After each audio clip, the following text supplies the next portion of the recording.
各スタイルの説明は、それぞれ別の動画で解説予定。本動画では全スタイル共通することを解説。そのため、まず本動画を先にご覧ください。コンボ指導技。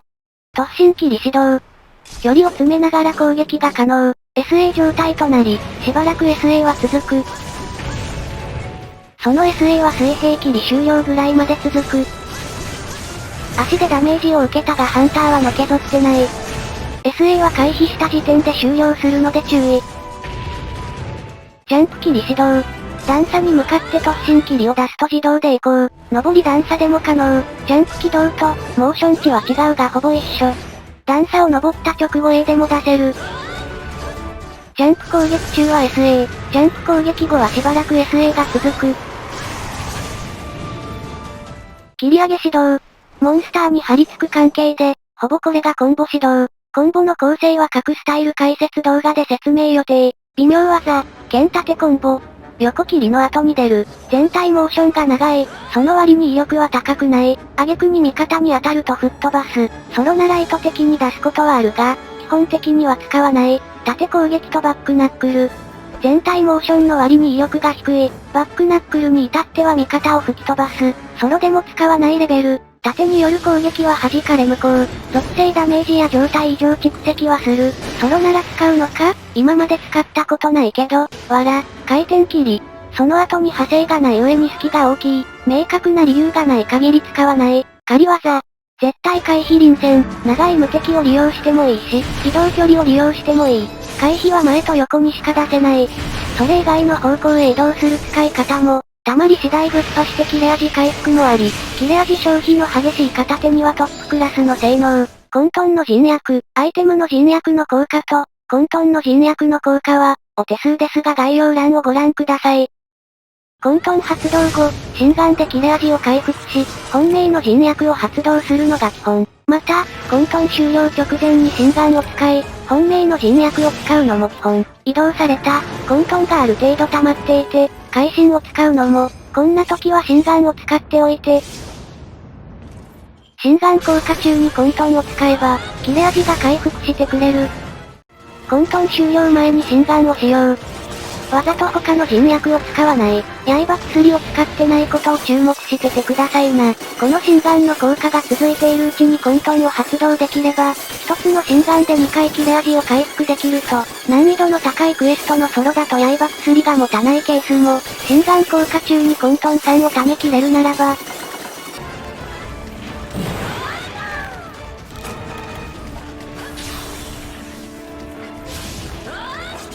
といったように心眼の節約が可能。ラウンドフォース。超強いのですが、臨戦や混沌には劣る。ラウフォさんの無敵時間が切れる瞬間はこちら。ラウフォは3だと味方を吹き飛ばすので使用厳禁。昇竜撃。これまた強いですが、競合が強すぎる。無敵が切れる瞬間はこちら。上昇の攻撃判定発生まで無敵。一応こんなことも可能。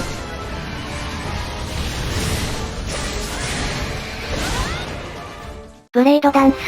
積む枠なし。もし使う場合はブレードダンス2が使いやすい。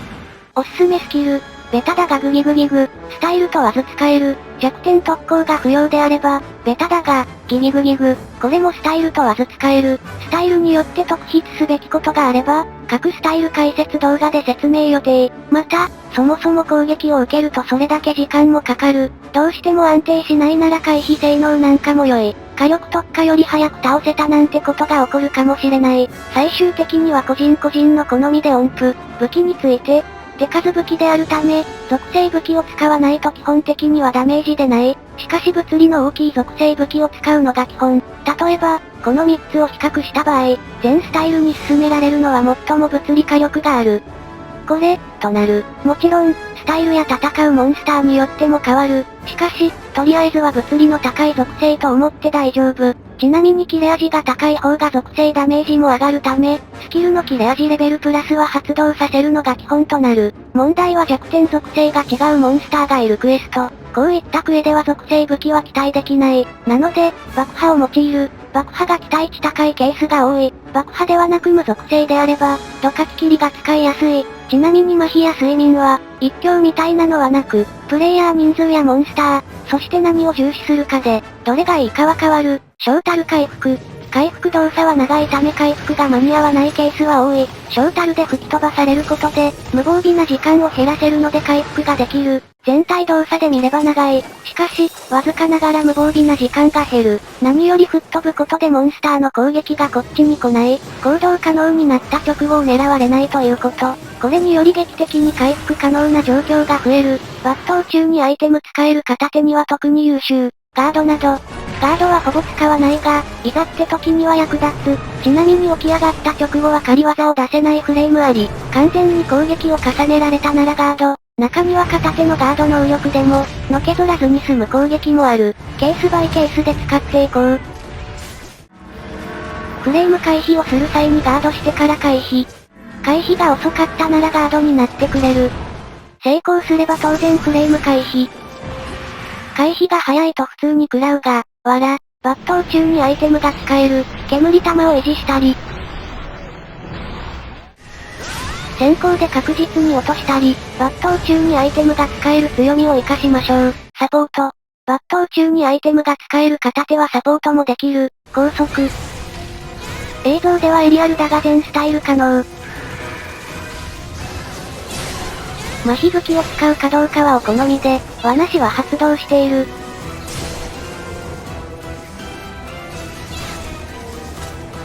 突進切り派生で罠を置けば SA がしばらく続く。スタンチや、マッチ調整なんかもしつつ。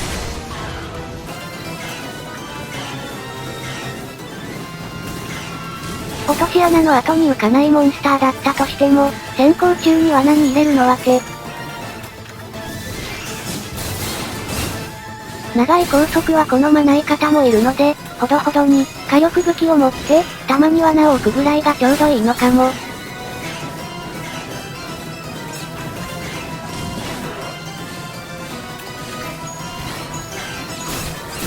ここまでで約1分30秒は高速、エリアルならさらに乗って高速も可能と。粉塵と早食い。抜刀中にアイテムが使えるので粉塵が役立つ。早食いがあれば、即死さえ起きなければクエスト成功率も高い。被弾をすれば納刀を行った上で、安全のために離れていって、回復できる隙を待って、回復をする。かなりの時間がかかる。離れたプレイヤーをモンスターが追っていったりするケースも、早食いのある片手なら素早く粉塵が飲めるので、納刀すらさせずに戦線復帰させられる。片手の早食いはマルチでは生存スキルだけでなく、火力スキルでもある。ちなみに回復するのにこんなにかかった。小たる回復すればもっと早く回復できたけどね。広域か。微妙スキルです。回復なら粉塵でいい。バフは各自が持っている。さらにスキル発動もしにくい。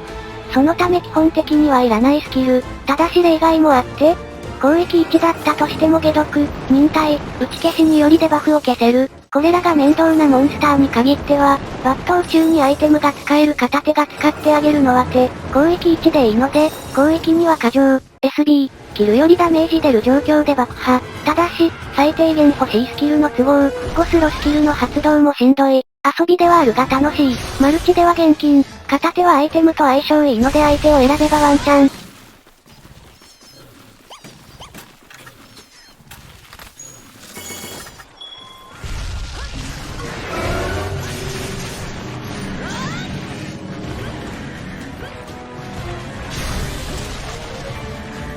ちなみに罠師がなくても間に合うケースはある。罠師不要な状況なら積極的に使っていきたい。とはいえマルチは現金。